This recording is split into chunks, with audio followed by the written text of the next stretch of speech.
जय हिंद दोस्तों, Sandeep tricky math special YouTube channel में आप सभी का स्वागत है।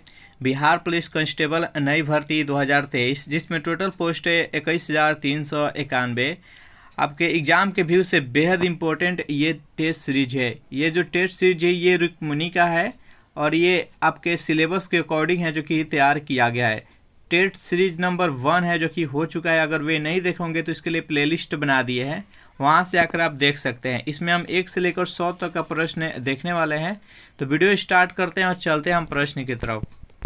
पहला प्रश्न है आपके सामने कि 20 मई 2023 को केंद्रीय सतर्कता आयुक्त की शपथ किसने ली। चारों ऑप्शन देख लीजिए और बताइए यहाँ पर 1 प्रश्न का सही आंसर क्या है। तो जो भी कैंडिडेट यहाँ पर ऑप्शन नंबर बी के साथ जा रहे हैं, प्रवीण कुमार श्रीवास्तव, बिल्कुल ही सही जवाब है। सेकेंड प्रश्न है एनिमल फार्म्स नामक पुस्तक के लेखक कौन है। चारों ऑप्शन देखिए और जल्दी से बताइए यहाँ पर सेकेंड प्रश्न का सही आंसर क्या है। एनिमल फार्म्स नामक पुस्तक के लेखक कौन है। तो सेकेंड प्रश्न का जो भी कैंडिडेट यहाँ पर ऑप्शन नंबर बी के साथ जा रहे हैं, जॉर्ज ऑरवेल, बिल्कुल ही सही जवाब है। नेक्स्ट यहाँ पर 3 प्रश्न की इंडिया हाउस कहाँ स्थित है। नई दिल्ली में, कोलकाता में, लंदन में और न्यूयॉर्क में। बताइए यहाँ पर 3 प्रश्न का सही आंसर क्या है। इंडिया हाउस कहाँ स्थित है। तो 3 प्रश्न का जो भी कैंडिडेट यहाँ पर ऑप्शन नंबर सी के साथ जा रहे हैं, लंदन बता रहे हैं, बिल्कुल ही सही जवाब है। इंडिया हाउस की स्थापना 1905 में श्यामाजी कृष्ण वर्मा के द्वारा किया गया, याद रखिएगा। नेक्स्ट यहाँ पर 4 प्रश्न है, निम्नलिखित में से कौन सा एक शेष दूसरे से मेल नहीं खाता है। कथकली, भांगड़ा, कुचिपुड़ी और भरतनाट्यम। जल्दी से बताइए यहाँ पर 4 प्रश्न का सही आंसर क्या है।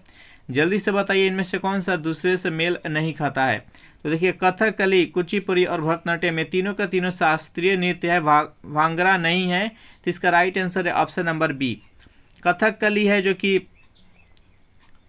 केरला का है शास्त्रीय नृत्य, कुचिपुड़ी है आंध्र प्रदेश का, भरतनाट्यम है जो कि तमिलनाडु का, भांगड़ा है जो कि ये पंजाब का है। नेक्स्ट यहाँ पर 5वां प्रश्न है कि संकेताक्षर NHRC का अभिप्राय है। चारों ऑप्शन देखिए और जल्दी से बताइए यहाँ पर 5वां प्रश्न का सही आंसर क्या है। तो जो भी कैंडिडेट यहाँ पर ऑप्शन नंबर डी के साथ जा रहे हैं, नेशनल ह्यूमन राइट्स कमीशन, बिल्कुल ही सही जवाब है। चलिए नेक्स्ट यहाँ पर 6वां प्रश्न है आपके सामने। यहाँ पर एक्टिव में सेंटेंस दिया गया, इसको पैसिव में कन्वर्ट करना है। सी हेल्प्ड मी, तो इसको पैसिव में जल्दी से कन्वर्ट कीजिए। देखिए जब भी वॉइस का क्वेश्चन रहेगा तो आप देखिएगा एक्टिव से पैसिव में उसको चेंज करना है। तो देखना है आपको कि किस टेंस का वो सेंटेंस है।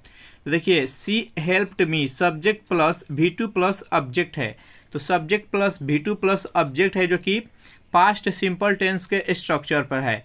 तो पास्ट सिंपल टेंस का जो पैसिव में हम कन्वर्ट करेंगे तो उसका हो जाएगा न्यू सब्जेक्ट प्लस वाज या were plus V3 plus by plus object हो जाएगा। तो अब इसको हम चेंज करते हैं। तो यहाँ देखिए ऑब्जेक्ट के रूप में क्या है, तो मी है, तो मी को सब्जेक्ट बनाएंगे तो आई हो जाएगा, आई के साथ वाच होगा, वाच के बाद से देखिए V3 आएगा। तो यहाँ पर हेल्प्ड का V3 क्या होगा, तो हेल्प्ड ही होगा। तो आई वाज हेल्प्ड बाई और शी का ऑब्जेक्टिव केस में हर हो जाएगा। तो इसका राइट आंसर है ऑप्शन नंबर बी।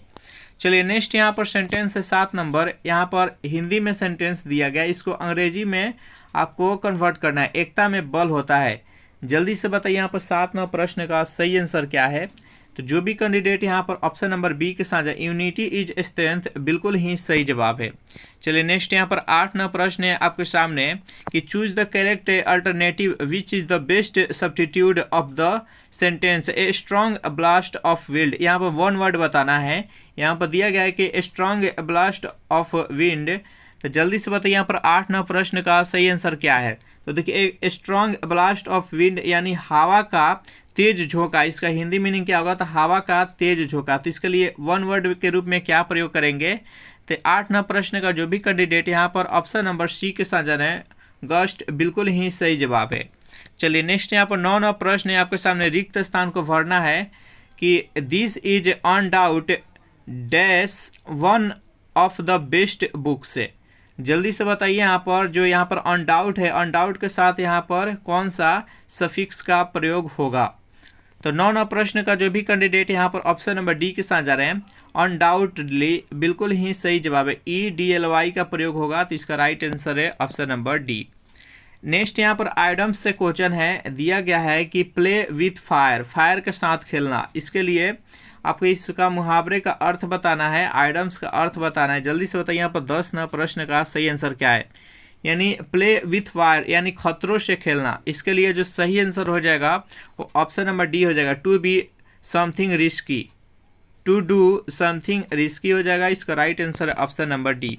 यहाँ से 11 से लेकर 20 तक है। यहाँ पर देखिए 11 जो प्रश्न है कि एक समतल मैदान की लंबाई और चौड़ाई में 48 मीटर का अंतर है, उसका परिमाप है जो कि 160 मीटर है, तो मैदान की लंबाई ज्ञात करना है। तो जल्दी से इसको सॉल्व कीजिए और बताइए इस प्रश्न का सही आंसर क्या है। तो देखिए आयत का परिमाप क्या होता है, तो 2 इंटू लंबाई प्लस चौड़ाई। यहाँ पर लंबाई और चौड़ाई के बीच में कितना का अंतर है, तो 48 का। तो मान लेते हैं कि अगर लंबाई कितना है, लंबाई अगर चौड़ाई को मान लेते हैं अगर चौड़ाई कितना है x है, तो लंबाई कितना होगा, तो लंबाई हो जाएगा x प्लस 48, क्योंकि अंतर है कितना का, तो 48 का है, तो x प्लस 48 हो जाएगा। तो चलिए इसको सॉल्व करते हैं। परिमाप कितना होता है, तो 2 इंटू लंबाई प्लस चौड़ाई, तो लंबाई का मान कितना हो जाएगा, तो x प्लस 48, और देखिए और उसके बाद से चौड़ाई का मान कितना है, तो x है, इसका मान कितना है, तो 160। परिमाप कितना दिया गया है, तो 160 यहाँ पर हो गया। इसको कट करेंगे तो कितना हो जाएगा, 80 80 80 160। उसके बाद देखिए यहाँ पर 2x हो जाएगा, 2x, और यहाँ पर 48 इधर से माइनस हो जाएगा, तो 80 में से यहाँ पर 48 माइनस कर देंगे।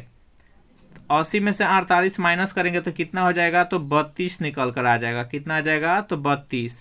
यहाँ पर कट करेंगे तो कितना हो जाएगा, 16। यानी यहाँ पर x का मान निकल कर कितना आ गया, x का मान निकल के यहाँ पर 16 आ गया। तो यहाँ पर क्या पूछा है कि लंबाई का मान कितना होगा, तो जब x का मान 16 हो गया तो लंबाई का मान कितना हो जाएगा, तो 16 प्लस 48 हो जाएगा। तो 16 प्लस 48 वाला कितना हो जाएगा, 64। तो इसका लंबाई का मान 64 हो गया। अगर चौड़ाई पूछता तो 16 हो जाता। तो इसका राइट आंसर है ऑप्शन नंबर सी। नेक्स्ट यहाँ पर 12वां प्रश्न कि औरंगजेब ने किस सिख गुरु की हत्या करवाई। चारों ऑप्शन देख लीजिए और बताइए यहाँ पर 12वां प्रश्न का सही आंसर क्या है। तो 12वां प्रश्न का जो भी कैंडिडेट ऑप्शन नंबर बी के साथ जा रहे हैं, यहाँ पर गुरु तेग बहादुर बता रहे हैं, बिल्कुल ही सही जवाब है। नेक्स्ट यहाँ पर 13वां प्रश्न आपके सामने, निम्नलिखित विद्वानों में से हड़प्पा सभ्यता का सर्वप्रथम खोजकर्ता कौन था। जल्दी से बताइए यहाँ पर 13वां प्रश्न का सही आंसर क्या है। तो जो भी कैंडिडेट यहाँ पर ऑप्शन नंबर डी के साथ जा रहे हैं, दयाराम साहनी, बिल्कुल ही सही जवाब है। 1921 ईस्वी, याद रखिएगा हड़प्पा सभ्यता का था 1921 ईस्वी। 14वां प्रश्न है कि निम्नलिखित में से किसने लखनऊ में सन 1857 के विद्रोह का नेतृत्व किया था। चारों ऑप्शन देख लीजिए और बताइए यहाँ पर 14वां प्रश्न का सही आंसर क्या है। तो 14वां प्रश्न का जो भी कैंडिडेट ऑप्शन नंबर डी के साथ जा रहे हैं, यहाँ पर हजरत महल बता रहे हैं, बिल्कुल ही सही जवाब है। इसका राइट आंसर है ऑप्शन नंबर डी। झांसी से की थी रानी लक्ष्मीबाई, कुंवर सिंह जगदीशपुर बिहार से, आरा भोजपुर से किए थे। तो याद रखिएगा। नेक्स्ट यहाँ पर 15वां प्रश्न है कि सौर प्रणाली की खोज किसने की थी। चारों ऑप्शन देखिए, जल्दी से बताइए यहाँ पर 15वां प्रश्न का सही आंसर क्या है। तो जो भी कैंडिडेट यहाँ पर ऑप्शन नंबर सी के साथ जा रहे हैं, कॉपरनिकस, बिल्कुल ही सही जवाब है। सौर प्रणाली की खोज किसने की, तो कॉपरनिकस। केपलर थे जो कि ग्रहों का गति का नियम दिए थे, केपलर।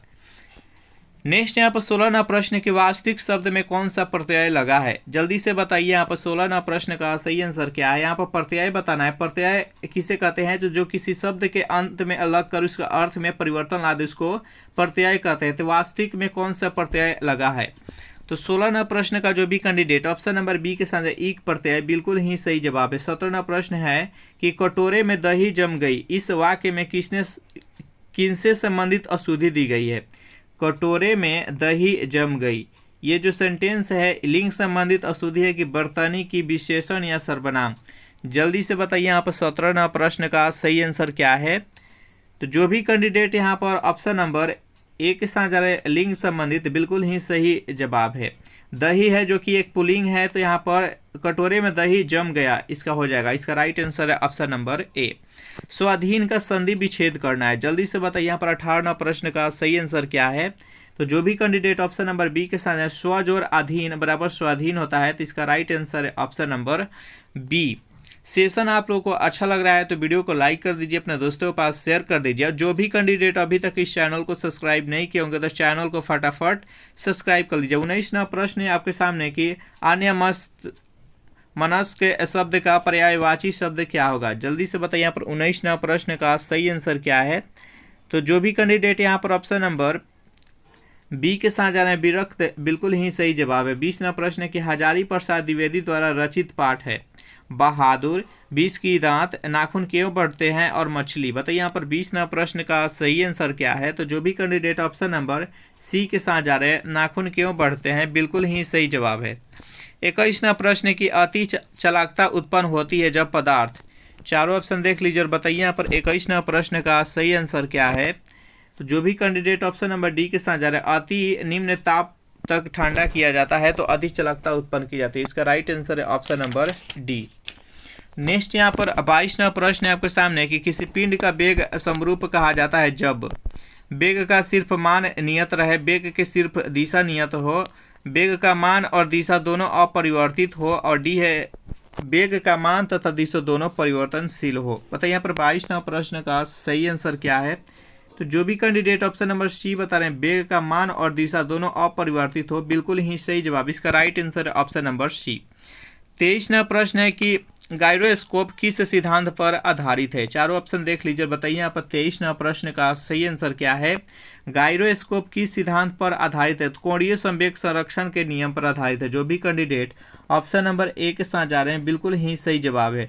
24वां प्रश्न देख लेते हैं। प्रश्न है कि पृथ्वी के परितः घूमता हुआ एक कृत्रिम उपग्रह नीचे नहीं गिरता है क्योंकि पृथ्वी का आकर्षण बल चंद्रमा के आकर्षण बल द्वारा संतुलित हो जाता है, इतनी दूरी पर नष्ट हो जाता है, वातावरण द्वारा उत्पन्न संयाता बल द्वारा नष्ट हो जाता है। डी है इसकी वक्र मार्ग पर गति के लिए त्वरण उत्पन्न करता है। बताइए यहाँ पर 24वां प्रश्न का सही आंसर क्या है?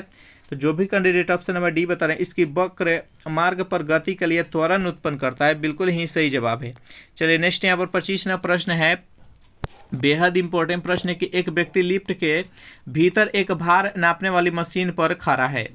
मशीन का पाठ्यांक न्यूनतम कब होगा यदि लिफ्ट की गति समान चाल से ऊपर जा रहा हो, समान त्वरण से नीचे जाता हो, समान त्वरण से ऊपर जा रहा हो और मुक्त रूप से नीचे गिर रहा हो। बताइए यहाँ पर 25वां प्रश्न का सही आंसर क्या है? तो देखिए सबका कंडीशन जानते हैं। जब मुक्त रूप से नीचे गिरेगा यानी अगर लिफ्ट में आदमी बैठा है उसका अगर रस्सी है जो कि कट जाए तो टूट जाए तो मुक्त रूप से अगर नीचे गिरेगा तो जो व्यक्ति उस भार वाले मशीन पर खड़ा है उसका मान शून्य हो जाएगा। भार कितना हो जाएगा? तो शून्य हो जाएगा। समान त्वरण से अगर ऊपर जाता हो, अगर कोई व्यक्ति समान त्वरण से ऊपर जाता हो तो उसके भार वास्तविक भार से अधिक प्रतीत होगा। समान त्वरण से अगर नीचे जाता हो तो उसका भार है जो कि में कमी आएगी, जो आभासी भार होगा वो वास्तविक भार से कम हो जाएगी। और जो यहाँ पर समान चाल से ऊपर जाता हो तो किसी प्रकार अगर समान चाल से नीचे जाए या ऊपर जाए तो उसके भार में किसी प्रकार का परिवर्तन नहीं आएगा। 26वां प्रश्न आपके सामने कि द्विमंजिली बस के संतुलन के लिए निम्नलिखित में से क्या आवश्यक है? चारों ऑप्शन यहाँ पर जो 3 पॉइंट दिया गया है, चौड़ी आधार होना चाहिए, निचली मंजिल पर अधिक यात्री होना चाहिए, ऊपरी मंजिल पर अधिक यात्री होना चाहिए। क्या होनी चाहिए जल्दी से बताइए यहाँ पर 26वां प्रश्न का सही आंसर क्या है? तो 26वां प्रश्न का जो भी कैंडिडेट ऑप्शन नंबर बी बता रहे हैं यहाँ पर, यानी चौड़ा आधार होना चाहिए और निचली मंजिल पर अधिक यात्री होगा तभी संतुलन बना रहेगा। इसका राइट आंसर है ऑप्शन नंबर बी। 27वां प्रश्न है कि एक शिकारी पेड़ की शाखा पर बैठे एक बंदर के मस्तक के मध्य में निशाना साधता है। जैसे ही वह गोली चलाता है बंदर नीचे कूद जाता है, तो गोली निशाने पर लगेगी, निशाने से ऊपर लगेगी, निशाने के नीचे लगेगी, कहीं नहीं लगेगी। बताइए यहाँ पर 27वां प्रश्न का सही आंसर क्या है? तो जो भी कैंडिडेट ऑप्शन नंबर बी के साथ जाए निशाने से ऊपर लगेगी, बिल्कुल ही सही जवाब है। चलिए 28वां प्रश्न है कि एक ड्रम को खींचने की अपेक्षा लुढ़काना आसान होता है क्योंकि। चारों ऑप्शन देखिए जल्दी से बताइए यहाँ पर 28वां प्रश्न का सही आंसर क्या है? तो देखिए एक ड्रम को खींचने की अपेक्षा लुढ़काना आसान इसलिए होता है क्योंकि लोटनी घर्षण का मान सर्पली घर्षण के अपेक्षा कम होता है। इसका right answer option number B. 29वां प्रश्न है कि घूर्णन करती एक गोल मेज पर अचानक एक लड़का बैठ जाता है, यानी कोई घूर्णन करती हुई मेज है उस पर अचानक एक लड़का बैठ जाता है, तो निम्नलिखित में से क्या संरक्षित होगा? रेखीय संवेग, गतिज ऊर्जा, कोणीय संवेग और कोई नहीं। बताइए यहाँ पर 29वां प्रश्न का सही आंसर क्या है? तो जो भी कैंडिडेट यहाँ पर ऑप्शन नंबर सी के साथ कोणीय संवेग है जो कि संरक्षित हो जाएगा। इसका राइट आंसर है ऑप्शन नंबर सी। चलिए नेक्स्ट यहाँ पर 30वां प्रश्न कि नाक दबाने से मुंह खुलता है, इस लोकोक्ति का अर्थ क्या होगा। ज़्यादा बातें करना, मुंह के अनुसार बातें करना, एक ही बात का भिन्न भिन्न कथन और कठोरता से कार्य सिद्ध करना। बताइए यहाँ पर 30वां प्रश्न का सही आंसर क्या है। तो नाक दबाने से मुंह खुलता है, इस लोकोक्ति का जो सही अर्थ होगा वो कठोरता से कार्य सिद्ध करना। इसका राइट आंसर है ऑप्शन नंबर डी। यहाँ पर आपको एंटोनिम्स बताना है। यहाँ पर वर्ड दिया गया कि हॉस्पिटलिटी, इसका आपको एंटोनिम्स बताना है। जल्दी से बताइए यहाँ पर 31वां प्रश्न का सही आंसर क्या है। तो हॉस्पिटलिटी का अर्थ जो होता है ये होता है आओ भगत। आओ भगत इसका अर्थ होता है। तो इसका जो सही एंटोनिम्स हो जाएगा ऑप्शन नंबर सी, यानी कोल्डनेस। जो भी कैंडिडेट यहाँ पर ऑप्शन नंबर सी के साथ जा रहे हैं बिल्कुल ही सही जवाब है। इसका राइट आंसर है ऑप्शन नंबर सी। कोल्डनेस का अर्थ होता है उपेक्षा करना या उदासीन। नेक्स्ट यहाँ पर 32वां प्रश्न है कि निम्न में से किस व्यक्ति ने मूल अधिकारों को हमारे लोगों के लिए एक प्रतिज्ञा तथा सभ्य विश्व के साथ किया गया समझौता कहा है। चारों ऑप्शन देख लीजिए और बताइए यहाँ पर 32वां प्रश्न का सही आंसर क्या है। तो 32वां प्रश्न का जो भी कैंडिडेट ऑप्शन नंबर डी बता रहे हैं यानी डॉक्टर सर्वपल्ली राधाकृष्णन, बिल्कुल ही सही जवाब है। भारत के प्रथम उपराष्ट्रपति कौन थे। तो डॉक्टर सर्वपल्ली राधाकृष्णन। डॉक्टर सर्वपल्ली राधाकृष्णन के जन्म दिवस के उपलक्ष्य में 5 सितंबर को शिक्षक दिवस के रूप में मनाया जाता है। 33वां प्रश्न है कि 2023 का विश्व कप क्रिकेट कहाँ प्रस्तावित है, यानी जो 23 का जो विश्व कप होगा ये किस देश में होगा। भारत, श्रीलंका, वेस्ट इंडीज और न्यूजीलैंड। बताइए यहाँ पर 33वां प्रश्न का सही आंसर क्या है। तो ये भारत में होगा। जो भी कैंडिडेट ऑप्शन नंबर ए के साथ जा रहे हैं बिल्कुल ही सही जवाब है। 34वां प्रश्न है कि लोकसभा अध्यक्ष अपने कास्टिंग वोट का प्रयोग केवल करते हैं। चारों ऑप्शन देख लीजिए और बताइए यहाँ पर 34वां प्रश्न का सही आंसर क्या है। तो लोकसभा का अध्यक्ष अपना कास्टिंग वोट का प्रयोग केवल कब करते हैं। तो जो भी कैंडिडेट ऑप्शन नंबर डी के साथ जा रहे हैं जब वोट बराबर होने के नाते टाई हो। तो इसका राइट आंसर है ऑप्शन नंबर डी। चलिए नेक्स्ट यहाँ पर 35वां प्रश्न है कि भारत की प्रभुता, एकता और अखंडता की रक्षा करने और उसे अक्षुण्ण रखने के मूल कर्तव्य को किस स्थान पर रखा जाता है। पहले, तीसरे, दूसरे और चौथे। बताइए यहाँ पर 35वां प्रश्न का सही आंसर क्या है। तो तीसरे। जो भी कैंडिडेट यहाँ पर ऑप्शन नंबर बी के साथ जा रहे हैं बिल्कुल ही सही जवाब है। 36वां प्रश्न है कि निम्न में से किस अधिनियम ने सर्वप्रथम वायसराय की कार्यकारिणी परिषद में निश्चित सदस्यों के अतिरिक्त गैर सरकारी सदस्यों की अंतर्वेशन मुहैया कराया। चारों ऑप्शन देखिए और जल्दी से बताइए इस प्रश्न का सही आंसर क्या है। तो 36वां प्रश्न का जो भी कैंडिडेट यहाँ पर ऑप्शन नंबर ए के साथ जा रहे हैं बिल्कुल ही सही जवाब। इसका राइट आंसर है ऑप्शन नंबर ए, भारत परिषद अधिनियम 1861। 37वां प्रश्न है कि भारतीय संविधान सभा में कुल कितनी महिलाएं सदस्य है। जल्दी से बताइए यहाँ पर 37वां प्रश्न का सही आंसर क्या है। भारतीय संविधान सभा में कुल कितनी महिलाएं सदस्य थी। तो यहाँ पर 37वां प्रश्न का जो भी कैंडिडेट यहाँ पर ऑप्शन नंबर ए के साथ जा रहे हैं यानी 15 बता रहे हैं बिल्कुल ही सही जवाब है। 38वां प्रश्न है कि संस्कृत ग्रंथ जामवती कल्याणम निम्नलिखित में से किसकी रचना थी। चारों ऑप्शन देखिए और जल्दी से बताइए यहाँ पर 38वां प्रश्न का सही आंसर क्या है। तो कृष्णदेव राय की। जो भी कैंडिडेट ऑप्शन नंबर सी के साथ जा रहे हैं बिल्कुल ही सही जवाब है। अगर इस सेशन का आपको पीडीएफ चाहिए तो उसके लिए टेलीग्राम ग्रुप बना दीजिए, जिसका लिंक इसी वीडियो का नीचे डिस्क्रिप्शन में मिल जाएगा। वहां से ज्वाइन करके इसका पीडीएफ आप लोग डाउनलोड कर सकते हैं। 39वां प्रश्न है कि बाबर ने प्रसिद्ध तुगलमा नीति का प्रयोग सर्वप्रथम किस युद्ध में किया था। चारों ऑप्शन देख लीजिए और बताइए यहाँ पर 39वां प्रश्न का सही आंसर क्या है। जो भी कैंडिडेट यहाँ पर ऑप्शन नंबर सी के साथ जा रहे हैं पानीपत का प्रथम युद्ध, बिल्कुल ही सही जवाब है। पानीपत का प्रथम युद्ध कब और किसके बीच लड़ा गया था। तो ये बाबर और इब्राहिम लोदी के बीच में 1526 ईस्वी में लड़ा गया था और इसी युद्ध के उपरांत दिल्ली सल्तनत का अंत हो गया था और मुगल साम्राज्य का स्थापना हुआ था। खानवा का युद्ध कब हुआ था। तो खानवा का युद्ध राणा सांगा और बाबर के बीच में हुआ था 1527 ईस्वी में। उसके बाद से चंदेरी के युद्ध होता 28 में और यहाँ पर घाघरा के युद्ध हुआ था ये 1529 ईस्वी में अफगानों तथा बाबर के बीच में। चलिए नेक्स्ट यहाँ पर 40वां प्रश्न है कि रंजीत सिंह किस मिसल से संबंधित है। चारों ऑप्शन देख लीजिए और बताइए यहाँ पर 40वां प्रश्न का सही आंसर क्या है। जो भी कैंडिडेट ऑप्शन नंबर ए के साथ जा रहे हैं शुकरचकिया, बिल्कुल ही सही जवाब। इसका राइट आंसर है ऑप्शन नंबर ए। 41वां प्रश्न है कि किसे आधुनिक भारत का जनक कहते हैं। लाला लाजपत राय को, महात्मा गांधी को, राजा राम मोहन राय को, भगत सिंह को। बताइए यहाँ पर 41वां प्रश्न का सही आंसर क्या है। तो आधुनिक भारत का जनक किसे कहते हैं, तो राजा राम मोहन राय को। जो भी कैंडिडेट यहाँ पर ऑप्शन नंबर सी के साथ जा रहे हैं बिल्कुल ही सही जवाब है।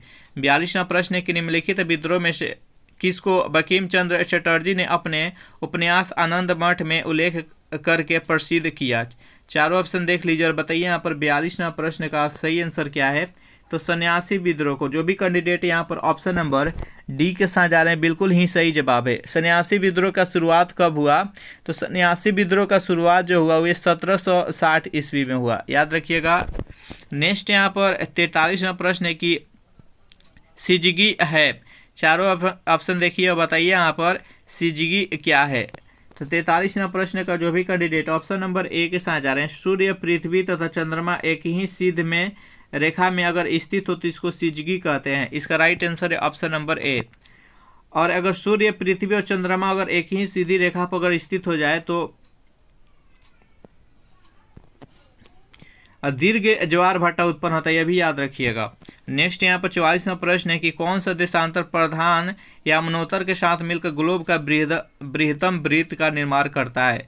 जल्दी से बताइए यहाँ पर 44वां प्रश्न का सही आंसर क्या है। तो 180 डिग्री। जो भी कैंडिडेट ऑप्शन नंबर डी के साथ जा रहे हैं बिल्कुल ही सही जवाब। 45वां प्रश्न है कि निम्नलिखित में से किस महासागर की लवणता सबसे अधिक है। अटलांटिक महासागर, प्रशांत महासागर, हिंद महासागर, आर्कटिक महासागर। बताइए यहाँ पर 45वां प्रश्न का सही आंसर क्या है। तो जो भी कैंडिडेट यहाँ पर ऑप्शन नंबर ए के साथ जा रहे हैं यानी अटलांटिक महासागर, बिल्कुल ही सही जवाब है। नेक्स्ट यहाँ पर 46वां प्रश्न है कि भारत की सबसे लंबी स्थलीय सीमा किस देश के साथ है। चीन, पाकिस्तान, बांग्लादेश और म्यांमार। बताइए यहाँ पर 46वां प्रश्न का सही आंसर क्या है। तो देखिए सबसे अधिक अगर स्थलीय सीमा की बात की जाए तो बांग्लादेश की है। सेकेंड नंबर पर है चीन, तीसरे नंबर पर है पाकिस्तान और चौथे नंबर पर है नेपाल, पांचवें नंबर पर है म्यांमार और छठे नंबर पर है अफगानिस्तान। तो इस प्रकार याद रखिएगा यहाँ पर अगर बांग्लादेश की बात करेंगे तो कितना किलोमीटर सीमा साझा करता है, तो 4096 किलोमीटर। नेक्स्ट यहाँ पर 47वां प्रश्न है कि वेम्बनाड झील किस राज्य में स्थित है। जल्दी से बताइए यहाँ पर 47वां प्रश्न का सही आंसर क्या है। तो वेम्बनाड झील किस राज्य में है, तो ये है जो कि केरला में है। जो भी कैंडिडेट यहाँ पर ऑप्शन नंबर सी के साथ जा रहे हैं बिल्कुल ही सही जवाब है। नेक्स्ट यहाँ पर 48वां प्रश्न है कि निम्नलिखित में से नर्मदा नदी के संबंध में सही कौन सा है। चारों ऑप्शन देख लीजिए, बताइए यहाँ पर 48वां प्रश्न का सही आंसर क्या है। तो निम्नलिखित में से नर्मदा नदी के संबंध निम्नलिखित में से सभी सही है सिवाय यानी एक कौन सा गलत है। यह अमरकंटक के निकट से निकलती है, बिल्कुल ही सही है। इसके किनारे पर प्रसिद्ध महाकालेश्वर मंदिर है।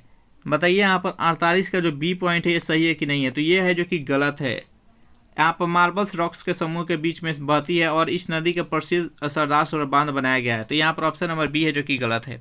49वां प्रश्न है आपके सामने, भारत में सबसे अधिक कॉफी उत्पन्न करने वाला राज्य कौन सा है। कौन सा राज्य है जो कि सबसे अधिक कॉफी का उत्पादन करता है।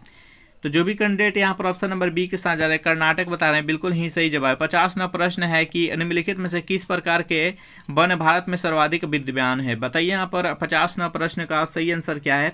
सबसे अधिक किस प्रकार का वन है जो कि भारत में विद्यमान है। तो जो भी कैंडिडेट यहाँ पर ऑप्शन नंबर सी के साथ जा रहे हैं उष्ण कटिबंधीय शुष्क वन या इसको पर्णपाती वन भी कहा जाता है। तो इसका राइट आंसर है ऑप्शन नंबर सी। 51वां प्रश्न है आपके सामने एक निम्न संविधान संशोधन में से किस एक के अंतर्गत दिल्ली नेशनल कैपिटल क्षेत्र बना। चारों ऑप्शन देख लीजिए और बताइए यहाँ पर 51वां प्रश्न का सही आंसर क्या है। तो 51वां प्रश्न का जो भी कैंडिडेट यहाँ पर ऑप्शन नंबर सी के साथ जा रहे हैं 69वां संशोधन, बिल्कुल ही सही जवाब है। 69वां संशोधन कब हुआ, तो 69वां संशोधन जो हुआ ये 1991 ईस्वी में हुआ और इसी के तहत दिल्ली है जो कि भारत की नेशनल कैपिटल बना। नेक्स्ट यहाँ पर 52वां प्रश्न है कि माप तौल की दशमलव प्रणाली किस देश के देन है। ब्रिटेन, जर्मनी, चीन और फ्रांस। बताइए यहाँ पर 52वां प्रश्न का सही आंसर क्या है। तो जो भी कैंडिडेट यहाँ पर ऑप्शन नंबर डी के साथ जा रहे हैं फ्रांस बता रहे हैं, बिल्कुल ही सही जवाब है। नेक्स्ट यहाँ पर 53वां प्रश्न है कि निम्नलिखित में से किसने 13 दिसंबर 1946 को संविधान सभा में उद्देश्य संकल्प प्रस्तावित किया था जो कि भारत के संविधान की उद्देशिका का आधार बना? चारों ऑप्शन देखिए और बताइए यहाँ पर 53 प्रश्न का सही आंसर क्या है। तो जो भी कैंडिडेट यहाँ पर ऑप्शन नंबर डी के साथ जा रहे हैं पंडित जवाहरलाल नेहरू बता रहे हैं, बिल्कुल ही सही जवाब है। चलिए नेक्स्ट यहाँ पर 54वां प्रश्न है आपके सामने कि जर्मनी के वाइमर संविधान से निम्नलिखित में से कौन सा लक्षण भारतीय संविधान में लिया गया? बताइए यहाँ पर 54वां प्रश्न का सही आंसर क्या है। जर्मनी के वाइमर संविधान से निम्नलिखित में से कौन सा लक्षण है जो कि भारतीय संविधान में जोड़ा गया? तो 54वां प्रश्न का जो भी कैंडिडेट ऑप्शन नंबर डी के साथ जा रहे हैं, यानी राष्ट्रपति आपातकाल के दौरान मौलिक अधिकारों के विलंबन संबंधित प्रावधान है, बिल्कुल ही सही जवाब है। तो इस प्रश्न का राइट आंसर हो जाएगा ऑप्शन नंबर डी। नेक्स्ट यहाँ पर 55वां प्रश्न कि किस सभा का अध्यक्ष उसका सदस्य नहीं होता है? राज्यसभा, लोकसभा, विधान सभा और विधान परिषद। बताइए यहाँ पर 55वां प्रश्न का सही आंसर क्या है। तो जो भी कैंडिडेट यहाँ पर ऑप्शन नंबर ए के साथ जा रहे हैं, जो राज्यसभा का अध्यक्ष होते हैं उसका सदस्य नहीं होते हैं। जो राज्यसभा का अध्यक्ष होते हैं वो भारत के उपराष्ट्रपति होते हैं, इसलिए इसका सदस्य नहीं होते। इसका राइट आंसर है ऑप्शन नंबर ए। 56वां प्रश्न है आपके सामने कि सर्वोच्च न्यायालय के निर्वाचन आयोग, संघ एवं लोक सेवा आयोग, नियंत्रक एवं महालेखा परीक्षक का कार्यालय जैसी संस्थाओं में एक लक्षण समान है, वह क्या है? चारों ऑप्शन देखिए, बताइए यहाँ पर 56वां प्रश्न का सही आंसर क्या है। तो जो भी कैंडिडेट यहाँ पर ऑप्शन नंबर डी के साथ जा रहे हैं वे संवैधानिक संस्थाएं हैं, बिल्कुल ही सही जवाब है।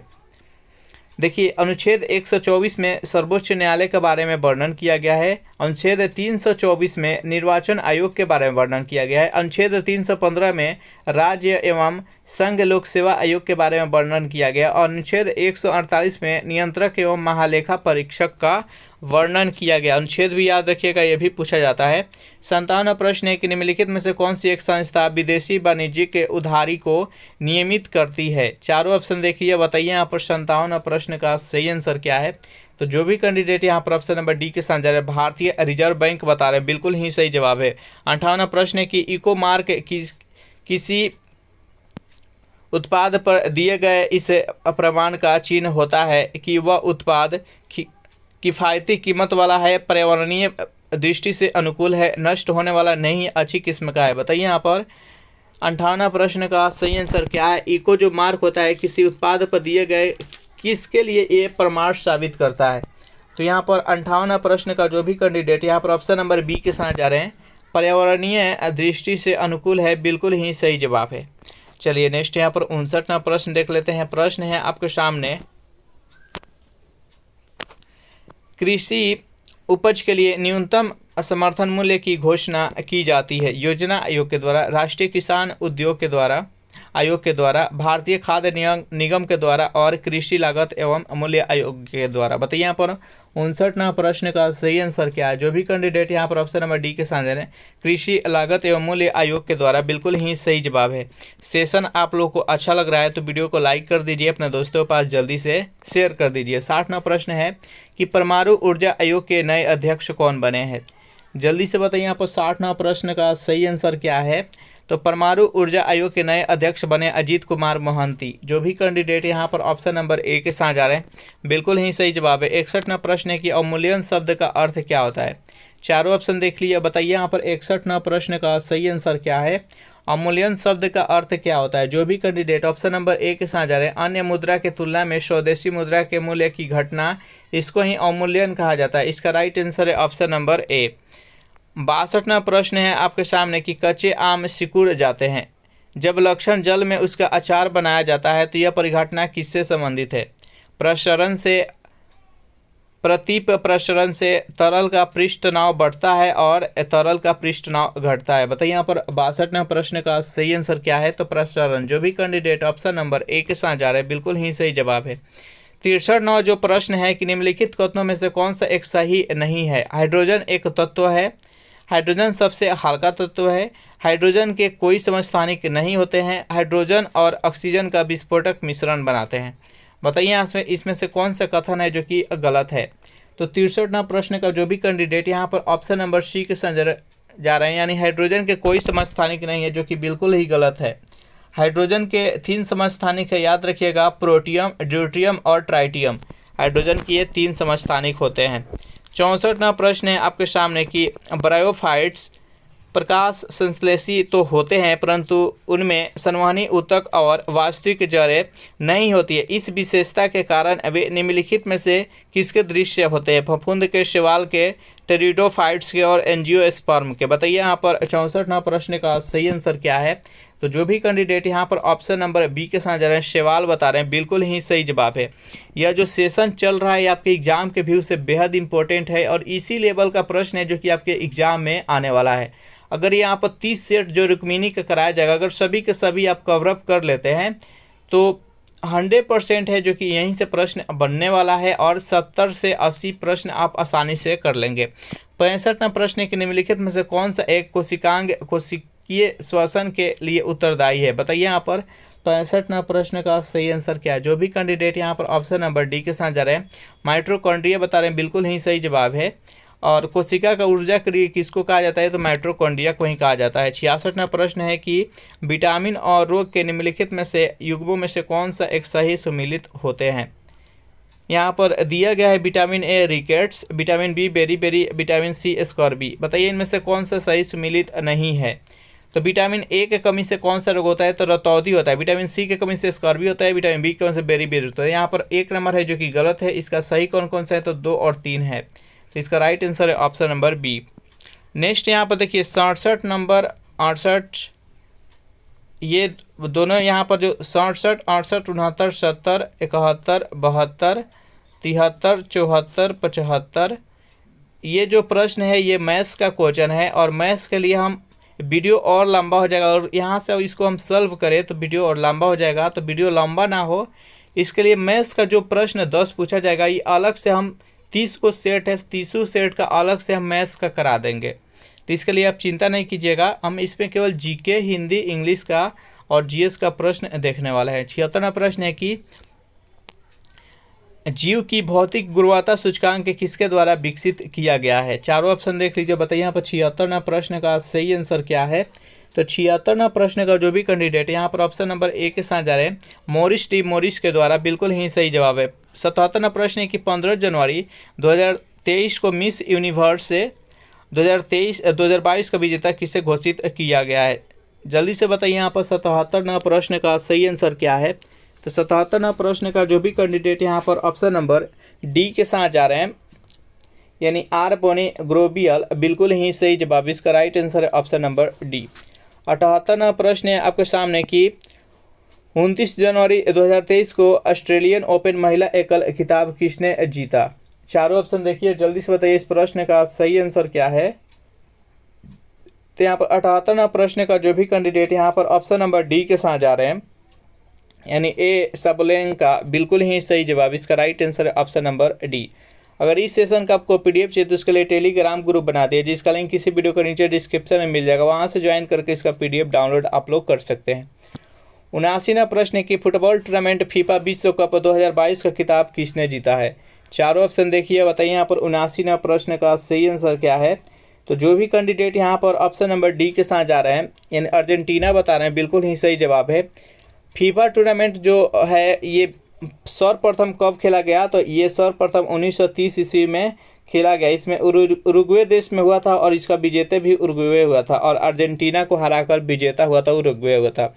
80वां प्रश्न कि हजारी प्रसाद द्विवेदी का जन्म कहाँ हुआ? जल्दी से बताइए यहाँ पर 80वां प्रश्न का सही आंसर क्या है? तो हजारी प्रसाद द्विवेदी का जन्म 19 अगस्त 1907 ईस्वी को बलिया, जो कि उत्तर प्रदेश में है, हुआ। इसका राइट आंसर है ऑप्शन नंबर बी। 81वां प्रश्न है कि शोल्डर किस धातु का मिश्र धातु है? बताइए यहाँ पर 81वां प्रश्न का सही आंसर क्या है? शोल्डर किस धातु का मिश्रण है? तो 81वां प्रश्न का जो भी कैंडिडेट ऑप्शन नंबर ए के साथ जा रहे हैं, ये टीन और लेड का है। इसका राइट आंसर है ऑप्शन नंबर ए।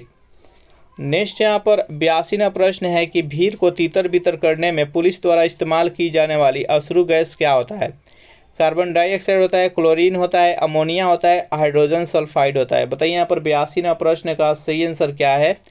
तो भीड़ को तीतर बितर करने के लिए पुलिस के द्वारा किस गैस का प्रयोग किया जाता है? तो क्लोरीन का। जो भी कैंडिडेट ऑप्शन नंबर बी के साथ जा रहे हैं बिल्कुल ही सही जवाब है। 83वां प्रश्न है कि सिरका निम्नलिखित में से किसका वाणिज्यिक नाम है। यानी आपको सिरका में कौन सा अम्ल पाया जाता है आपको बताना है। ऑक्जेलिक अम्ल, हाइड्रोक्लोरिक अम्ल, एसिटिक अम्ल और नींबू का अम्ल। बताइए यहाँ पर 83वां प्रश्न का सही आंसर क्या है। तो देखिए एसिटिक अम्ल पाया जाता है जो कि सिरका में पाया जाता है, ऑक्जेलिक अम्ल है जो कि टमाटर पाया जाता है, और जठर रस में हाइड्रोक्लोरिक अम्ल पाया जाता है, और नींबू रस में कौन सा अम्ल पाया जाता है तो सिट्रिक अम्ल पाया जाता है। नेक्स्ट यहाँ पर 84वां प्रश्न है कि निम्नलिखित में से उस कण का नाम बताइए जिसका कि श्रृंखला अभिक्रिया के लिए यूरेनियम का विखंडन के दौरान बना रहना अनिवार्य है। इलेक्ट्रॉन, प्रोटॉन, न्यूट्रॉन और पॉजिट्रॉन। बताइए यहाँ पर 84वां प्रश्न का सही आंसर क्या है। जो भी कैंडिडेट यहाँ पर ऑप्शन नंबर सी के साथ जा रहे हैं न्यूट्रॉन बता रहे हैं, बिल्कुल ही सही जवाब है। 85वां प्रश्न की घरेलू खाना पकाने की गैस में निम्नलिखित में से क्या होता है। मीथेन, इथेन, द्रवित butane, isobutane, hydrogen acetylene, acetylene और कार्बन मोनोऑक्साइड। बताइए यहाँ पर 85वां प्रश्न का सही आंसर क्या है। तो देखिए घरेलू खाना पकाने के लिए जिस गैस का हम प्रयोग करते हैं उसमें क्या होता है तो उसमें द्रवित ब्यूटेन और आइसोब्यूटेन पाया जाता है। जो भी कैंडिडेट यहाँ पर ऑप्शन नंबर बी के साथ जा रहे हैं बिल्कुल ही सही जवाब है। नेक्स्ट यहाँ पर 86वां प्रश्न है कि निम्नलिखित में से संश्लिष्ट पॉलीमर कौन सा है। सिल्क है, प्रोटीन है, पॉलीस्टारीन है, अमांड है। बताइए यहाँ पर 86वां प्रश्न का सही आंसर क्या है। तो पॉलीस्टारीन है। जो भी कैंडिडेट है ऑप्शन नंबर सी के साथ जा रहे हैं बिल्कुल ही सही जवाब है। अगर इस सेशन का आपको पीडीएफ चाहिए तो उसके लिए टेलीग्राम ग्रुप बना दिए जिसका लिंक किसी वीडियो के नीचे डिस्क्रिप्शन में मिल जाएगा, वहाँ से ज्वाइन करके इसका पीडीएफ आप लोग डाउनलोड कर सकते हैं। 87वां प्रश्न है कि जब मानव हृदय में बाएँ नीले का संकुचन होता है तो उस रक्त निम्नलिखित में से किसके तरफ जाता है। मस्तिष्क की तरफ, फुफ्फुस धमनी की तरफ, महाधमनी की तरफ, फेफड़ा की तरफ। बताइए यहाँ पर 87वां प्रश्न का सही आंसर क्या है। तो जो भी कैंडिडेट यहाँ पर ऑप्शन नंबर सी के साथ जा रहे हैं महाधमनी बता रहे हैं, बिल्कुल ही सही जवाब है। चलिए 88वां प्रश्न है कि परागण के दौरान पराग कणों को ग्रहण करने वाला पुष्पी भाग होता है। अंडाशय, अवर्तिका, हक बिंदु और बीजांड। बताइए यहाँ पर 88वां प्रश्न का सही आंसर क्या है।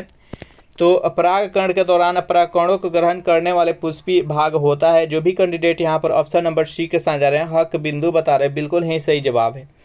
89वां प्रश्न के किसी एथलीट को तात्क्षणिक ऊर्जा के लिए निम्नलिखित में से क्या दिया जाता है। कार्बोहाइड्रेट्स, वसा, प्रोटीन और विटामिन। बताइए आप 89वां प्रश्न का सही आंसर क्या है। तो जो भी कैंडिडेट यहाँ पर ऑप्शन नंबर ए के साथ जा रहे हैं किसी एथलीट को तात्क्षणिक ऊर्जा के लिए कार्बोहाइड्रेट्स दिया जाता है, इसका राइट आंसर है ऑप्शन नंबर ए। 90वां प्रश्न है आपके सामने कि निम्नलिखित संयोजनों में से कौन सा विषाणु यानी वायरस मानव के संक्रामक है। बताइए यहाँ पर 90वां प्रश्न का सही आंसर क्या है। तो जो भी कैंडिडेट यहाँ पर ऑप्शन नंबर सी के साथ जा रहे हैं H5N1, बिल्कुल ही सही जवाब है। 91वां प्रश्न है कि थायरॉक्सिन हार्मोन स्रावित किया जाता है अधिवृक्क ग्रंथि से, वृषण से, पीयूष ग्रंथि से और ऑटू ग्रंथि से। बताइए यहाँ पर 91वां प्रश्न का सही आंसर क्या है। तो ऑटू ग्रंथि से। जो भी कैंडिडेट यहाँ पर ऑप्शन नंबर डी के साथ जा रहे हैं बिल्कुल ही सही जवाब है। 92वां प्रश्न है कि खाद्य पदार्थों के परिरक्षण के लिए प्रयोग में लाया जाने वाला रसायन कौन सा है। यानी खाद्य पदार्थों को सुरक्षित रखने के लिए उसमें कौन सा रसायन का प्रयोग किया जाता है। तो 92वां प्रश्न का जो भी कैंडिडेट ऑप्शन नंबर बी के साथ जा रहे हैं सोडियम बेंजोएट, बिल्कुल ही सही जवाब है। इसका राइट आंसर है ऑप्शन नंबर बी। 93वां प्रश्न है आपके सामने कि व्यावसायिक बैंक का प्रमुख कार्य क्या होता है। ग्राहकों को जमा स्वीकार करना और ऋण तथा अग्रिम देना। बताइए यहाँ पर 93वां प्रश्न का सही आंसर क्या है। तो देखिए व्यावसायिक जो बैंक होते हैं उसका मुख्य कार्य होता है कि ग्राहकों को जमा स्वीकार करना और ऋण तथा अग्रिम देना, यानी ए और बी दोनों हो जाएगा। इसका राइट आंसर है ऑप्शन नंबर सी। 94वां प्रश्न है आपके सामने देख लेते हैं। प्रश्न है कि वैश्वीकरण से बिहार के किस उद्योग को प्रोत्साहन मिला है। चारों ऑप्शन देखिए। बताइए यहाँ पर 94वां प्रश्न का सही आंसर क्या है। तो वैश्वीकरण से बिहार के किस उद्योग का प्रोत्साहन मिला है। तो पर्यटन का। जो भी कैंडिडेट यहाँ पर ऑप्शन नंबर बी के साथ जा रहे हैं बिल्कुल ही सही जवाब है। आप देख सकते हैं कि वैश्वीकरण के कारण ही बोध गया जो है वहाँ पर कितना अधिक पर्यटक आते हैं विभिन्न देशों से। चाहे राजगीर हो गया, वहाँ पर भी विभिन्न देशों से आते हैं। 95वां प्रश्न की बाजार के नियम का प्रतिपादन किसने किया था। चारों ऑप्शन देखिए और बताइए यहाँ पर 95वां प्रश्न का सही आंसर क्या है। जो भी कैंडिडेट ऑप्शन नंबर सी के साथ जा रहे हैं JB शाह, बिल्कुल ही सही जवाब है। 96वां प्रश्न है आपके सामने कि यहाँ पर रिक्त स्थान को भरना है there dash two errors in your work. जल्दी से बताइए ईच का प्रयोग होगा वाज, सेल और आर। तो देखिए देयर आर टू एरर्स, यहाँ पर टू है जो कि प्लुरल है, इसलिए यहाँ पर आर का प्रयोग है। There are two errors in the works, इसका right answer option number D. 97वां प्रश्न है कि सिलेक्ट द करेक्टली स्पेलिंग। यहाँ पर करेक्ट स्पेलिंग कौन सा है, जल्दी से बताइए। तो 97वां प्रश्न का जो भी कैंडिडेट ऑप्शन नंबर बी के साथ ASSEMBLY, असेंबली मतलब सावा, इसका right answer option number B. 98वां प्रश्न है, इसको आपको हिंदी में कन्वर्ट करना है कि the peoples of all religions live here. बताइए यहाँ पर 98वां प्रश्न का सही आंसर क्या है। तो यहाँ सभी धर्म के लोग रहते हैं, इसका राइट आंसर है ऑप्शन नंबर बी। 99वां प्रश्न है आपके सामने, इसको यहाँ पर जो सेंटेंस दिया गया है ये नरेशन से क्वेश्चन है, इसको इनडायरेक्ट में आपको कन्वर्ट करना है। तो इनडायरेक्ट में कन्वर्ट करने के लिए सबसे पहले यहाँ पर देखेंगे इस सेंटेंस को जो इन्वर्टेड कॉमा के अंदर है। He said to me what do you want, मतलब कि वह मुझसे कहा कि आप क्या चाहते हैं। तो जल्दी से बताइए यहाँ पर 99वां प्रश्न का सही आंसर क्या है। तो चलिए इसको कन्वर्ट करते हैं। तो देखिए ये जो सेंटेंस है ये इंटरोगेटिव सेंटेंस है। तो यहाँ पर सेड के बदले क्या हो जाएगा, तो आस्क्ड हो जाएगा। तो ही आस्क्ड मी, और व्हाट का इन्वर्टेड कॉमा के बदले व्हाट का प्रयोग होगा। और यहाँ पर यू है जो कि सेकेंड पर्सन है, सेकेंड पर्सन चेंज होता है ऑब्जेक्ट के अनुसार। ऑब्जेक्ट के रूप में मी है तो यहाँ पर आई हो जाएगा और वांटेड हो जाएगा, इसका राइट आंसर है ऑप्शन नंबर ए। नेक्स्ट यहाँ पर 100वां प्रश्न है आपके सामने कि select the most appropriate synonyms of the given words.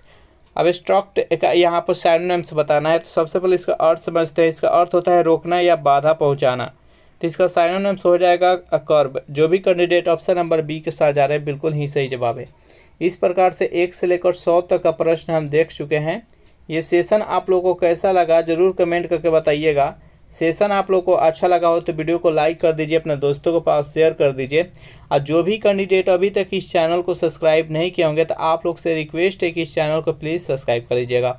Thanks for watching this video. मिलते हैं नेक्स्ट वीडियो में।